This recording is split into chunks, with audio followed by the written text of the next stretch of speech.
नमस्कार, स्वागत है साहित्यिक झरोका चैनल पर।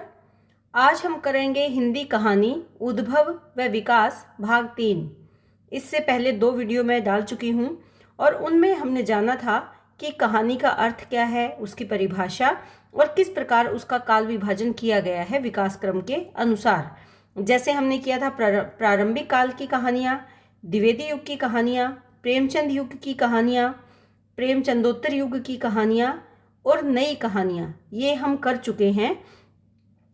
आज हम इस विकास क्रम के छठे पॉइंट कहानी आंदोलन के बारे में विस्तार से जानेंगे। कुछ एक किताबों में नई कहानी के अंतर्गत ही इन कहानी आंदोलनों को डाला गया है। कुछ जो पुस्तकें हैं उसमें स्वतंत्रता के पश्चात की कहानी या स्वतंत्रता युग में इन कहानियों को इन आंदोलनों को संकलित किया गया है। लेकिन यहाँ पर मैं इनको अलग से बताना चाहूँगी, क्योंकि कई बार जो हमारी परीक्षा होती है उसमें 4 नंबर में इन प्रश्नों को अलग से पूछ लिया जाता है। तो यहाँ पर मैं इन कहानी आंदोलनों को थोड़ा विस्तार से आपको बताने का प्रयास करूँगी। तो आइए प्रारंभ करते हैं। देखिए, सबसे पहले इन कहानी आंदोलनों में अगर देखें तो कहानी आंदोलन है। कहानी आंदोलन के प्रवर्तक हैं गंगा प्रसाद विमल और इसका प्रवर्तन हुआ था 1960 ईस्वी में। यानी ये प्रारंभ कब हुआ था? 1960 ईस्वी में प्रारंभ हुआ था। अब देखते हैं किससे प्रभावित है। देखिए, फ्रांस के एंटी स्टोरी मूवमेंट से ये प्रभावित है। नई कहानी के विरोध में इसका प्रवर्तन किया गया।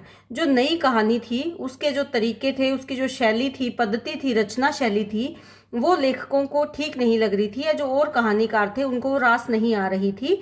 इसके विरोध में फ्रांस में एंटी स्टोरी यानी कहानी के विरोध में मूवमेंट यानी उस समय आंदोलन हुआ था।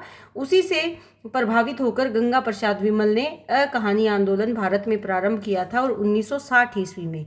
अब इस कहानी आंदोलन में खास चीज़ें क्या है उनको भी जान लेते हैं कि इसकी विशेषताएं क्या है। देखिए, इनमें जीवन मूल्यों को तिरस्कृत किया गया है, परंपराओं का विरोध, अतिशय आधुनिकता यानी बहुत अधिक आधुनिकता का समावेश किया गया है, यौन उन्मुक्तता अर्थात यौन से संबंधित जो भी विषय पहले पर्दे के पीछे थे अब वो खुले तौर पर उनको व्यक्त किया जाने लगा था, और शिल्प के प्रति उपेक्षा भाव यानी कहानी की रचना में किन तत्वों का प्रयोग करना है, भाषा कैसे हो, शैली कैसे हो, ये सब संवाद कैसे हो, यानी जो भी लेखन का तरीका था उसके प्रति इनके मन में उपेक्षा का भाव था, ये ध्यान नहीं दे रहे थे। ये कहानी आंदोलन की विशेषताएं हैं।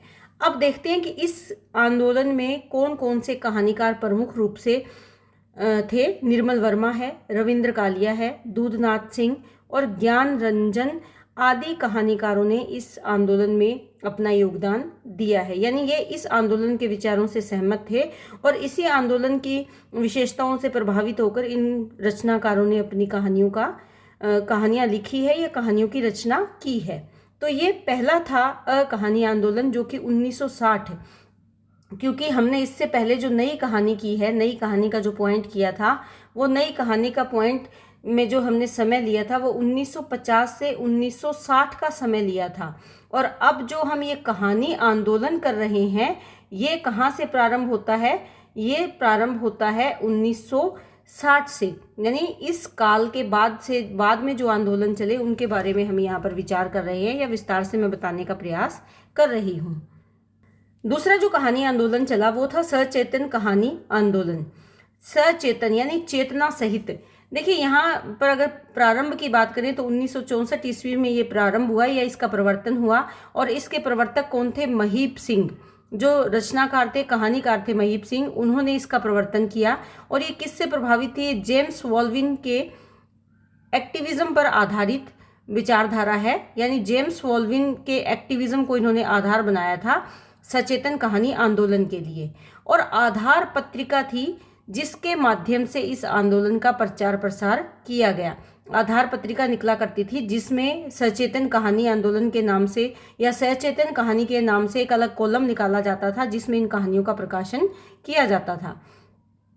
अब अगर इनकी विशेषताओं की बात करें तो सबसे पहला जो पॉइंट है वो है निराशा का विरोध, यानी जीवन में आए हुए निराशा भाव का ये विरोध करते हैं। जीवन में हमेशा आशावाद या हम किस प्रकार से उसके प्रति विचार रखते हैं, परिस्थितियों के प्रति, उसके बारे में ये विचार करते हैं कि हमें निराश नहीं होना चाहिए, जीवन में निराशा का कोई स्थान नहीं है। दूसरा, अगर देखें जो समकालीन समस्याएं थी, जो उस समय के समाज में, उस समय के जीवन को प्रभावित करने वाली समस्याएं थी, उन समस्याओं का इन्होंने चित्रण किया है। तीसरा, ये लघु कहानी को महत्व देते हैं, क्योंकि जो तत्कालीन समाज है उसमें किसी के पास इतना अधिक समय नहीं है कि वो लंबी कहानियों को बैठकर पढ़े।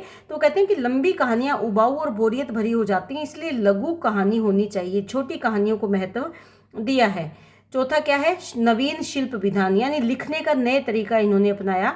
वो शैली के माध्यम से हो सकता है, भाषा के शब्द प्रयोग जो है इस कहानी आंदोलन में किए गए वो कैसे थे, नवीन, यानी लेखन के तरीके में भी इन्होंने बदलाव किया।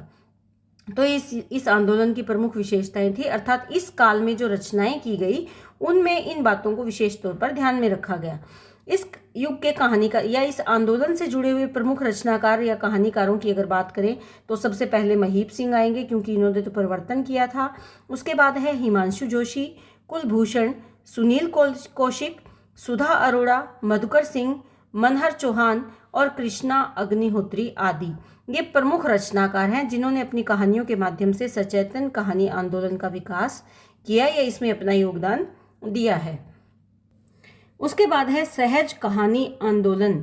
इसके प्रवर्तक थे अमृत राय और 1968 ईस्वी में इस कहानी आंदोलन को प्रारंभ किया गया, यानी इसका प्रवर्तन किया गया। इस समय नई कहानियां पत्रिका के माध्यम से इसका प्रचार प्रसार किया गया। नई कहानियां पत्रिका मुख्य इसका आधार रही। नई कहानी पत्रिका मुख्य आधार किसका रही, जो सहज कहानी आंदोलन है इसका प्रचार प्रसार करने के लिए। बीच में ये जो आंदोलन है वो थोड़े समय के लिए स्थिर हो गया था, लेकिन इसके बाद 1975 ईस्वी में इसे पुनः प्रारंभ किया गया। किसके द्वारा, डॉक्टर सुशील कुमार के द्वारा। ये भी ध्यान देने योग्य बात है, आप इसमें लिख सकते हैं कि डॉक्टर सुशील कुमार ने इसे पुनः प्रारंभ किया 1975 ईस्वी में। इसके बाद अगर इस कहानी आंदोलन की विशेषताएं हम देखें तो यहाँ पर भी समकालीन समस्याओं का चित्रण किया गया है। इन कहानीकारों ने ऐसे विषयों को उठाया जिसमें समकालीन समस्याओं को उभारा जा सके और उसके समाधान भी ढूंढे जा सके। अन्याय का विरोध, जो समाज में अन्याय व्याप्त था उसका इन्होंने अपनी कहानियों के माध्यम से विरोध किया है। इसके साथ अगर देखें शोषण व भ्रष्टाचार का भी इन्होंने विरोध किया है। जो समाज में गरीब जनता का शोषण हो रहा था या राजनीति में जो भ्रष्टाचार था, समाज में या प्रशासनिक दशा में जो भ्रष्टाचार था, उसका इन्होंने अपनी कहानियों के माध्यम से विरोध किया है। इसके साथ साथ यहाँ पर ध्यान देने योग्य क्या है कि इन्होंने शिल्प विधान में नया नहीं किया, बल्कि परंपरा से चले आ रहे जो शिल्प विधान थे उसको इन्होंने महत्व दिया है। इसमें ऐसा नहीं है कि नए युग की या नई कहानियों के अंतर्गत है तो इन्होंने भी शिल्प विधान में नयापन लाने की कोशिश की, बल्कि ये परंपरा से जुड़े रहे। यानी शिल्प विधान इन्होंने कौन सा रखा, जो परंपरागत तरीका या पद्धतियां थी उसी का इन्होंने रचना के लिए प्रयोग किया है। तो ये सहज कहानी आंदोलन था। कहानी कैसी होनी चाहिए, सहज होनी चाहिए, मानव हृदय को सहजता से छू सके, ऐसी कहानियों की इन्होंने रचना की है। अब देखते हैं समानांतर कहानी आंदोलन। इसके प्रवर्तक कौन है, कमलेश्वर है, और प्रवर्तन कब किया है, 1972 ईस्वी में इसका प्रवर्तन हुआ। सारिका पत्रिका के माध्यम से इसका प्रचार प्रसार किया गया। जो समानांतर कहानी आंदोलन है इसका प्रचार प्रसार करने के लिए सारिका पत्रिका को माध्यम बनाया गया। इसके साथ अगर विशेषताओं की बात करें तो पहली जो विशेषता है अकहानीकारों का विरोध। जो हमने अकहानी आंदोलन सबसे पहले किया था उसमें जो कहानीकार थे उन कहानीकारों का इन्होंने विरोध किया है। वो ये मानते हैं कि अकहानी जैसा कुछ भी नहीं है, यानी इन विचारों को शामिल नहीं किया जाना चाहिए। कहानी का जो तरीका या पद्धति चली आ रही है वो बिल्कुल उपयुक्त है, बस उसमें जो वर्तमान मुद्दे हैं उनको कहानियों में शामिल करने की ज़रूरत है। यानी वर्तमान समय के जो तत्कालीन मुद्दे हैं, जो समस्याएं हैं, जो हमारे समाज के विषय हैं, उन विषयों को, उन मुद्दों को कहानियों में शामिल करने की इन्होंने वकालत की है। अगर भाषा की दृष्टि से देखें तो ये स्वाभाविक, सहज और सरल भाषा पर बल देते हैं। ये मानते हैं कि भावों को अभिव्यक्त करने के लिए भाषा सहज होनी चाहिए, इसके साथ साथ स्वाभाविक होनी चाहिए, ताकि जो पढ़ने वाला पाठक है वो उस कहानी से जुड़ा रह सके, उसके मन में उसके प्रति ऊब का भाव ना हो बल्कि रोचकता का भाव बना रह सके। इसके प्रमुख रचनाकार अगर देखें तो श्रवण कुमार है, रमेश चंद्र शाह है और हरदेश हैं। ये इस काल के या समानांतर कहानी आंदोलन के प्रमुख रचनाकार माने जाते हैं, या इन्होंने अपना इस योगदान दिया इस कहानी आंदोलन में। इसके बाद है सक्रिय कहानी आंदोलन। सक्रिय कहानी आंदोलन के जो प्रवर्तक हैं वो राकेश वत्स हैं और इसका प्रवर्तन उन्होंने किया था 1979 ईस्वी में। और कौन सी पत्रिका के माध्यम से किया था? मंच पत्रिका के माध्यम से इस कहानी का आंदोलन का इन्होंने प्रचार प्रसार किया है।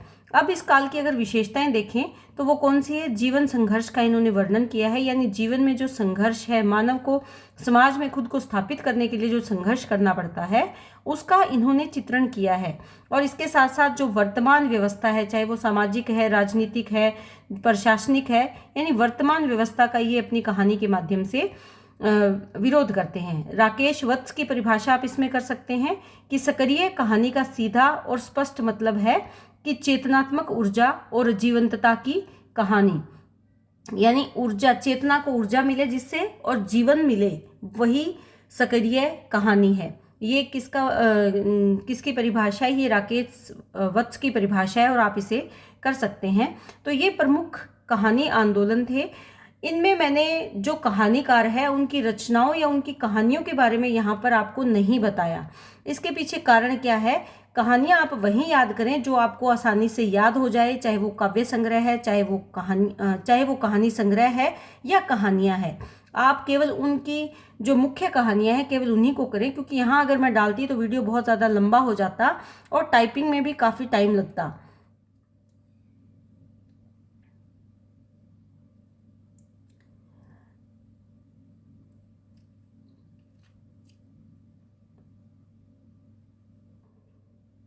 इस प्रश्न को आप दो तरह से कर सकते हैं।